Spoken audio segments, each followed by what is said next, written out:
তো চলুন বন্ধুরা, ব্যান্ডেল চার্চ থেকে বেরিয়ে পড়েছি। এবার আমরা যাচ্ছি হুগলি ইমামবাড়ার দিকে। তো আমরা বেরিয়েই একটা টোটো পেয়ে গেলাম। তো টোটো দাদা আমাদেরকে নিয়ে যাচ্ছে হুগলি ইমামবাড়ার দিকে। তো টোটোয় আমরা বসে পড়েছি 30 টাকা করে পার হেড হুগলি ইমামবাড়া পর্যন্ত পৌঁছে দেওয়ার জন্য। তো হুগলি ইমামবাড়াতে প্রায় আমরা এসে গেছি। আমরা এসেই দেখলাম একটা টিকিট কাউন্টার। তো সেই টিকিট কাউন্টারে আমরা দাঁড়িয়ে পড়েছি টিকিট কাটতে।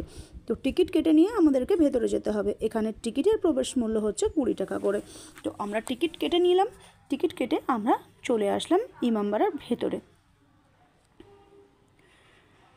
ভেতরে প্রচুর মানুষের ভিড়। আজকে যেহেতু 25শে ডিসেম্বর, প্রত্যেকটা মানুষই ঘুরতে বেরোয়। তো এখানে বাচ্চা বড় সবাই মিলে মিশে সবাই মিলে আনন্দ উপভোগ করছে।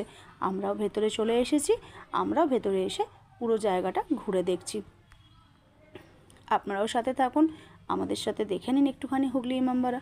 আর আপনারা কে কোথা থেকে দেখছেন, প্লিজ যদি চ্যানেলটা ভালো লাগে সাবস্ক্রাইব করবেন, শেয়ার করবেন, কমেন্ট করবেন।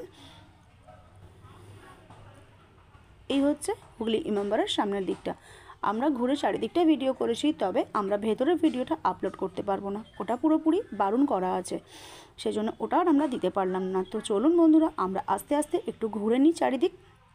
আপনাদের কেমন লাগছে একটু জানাবেন। আপনারাও সপরিবারে এসে এখানে ঘুরে যান। তো আজকের মতন এই ব্লগটা রাখলাম, আগামী ব্লগে আবার দেখা হবে। টাটা।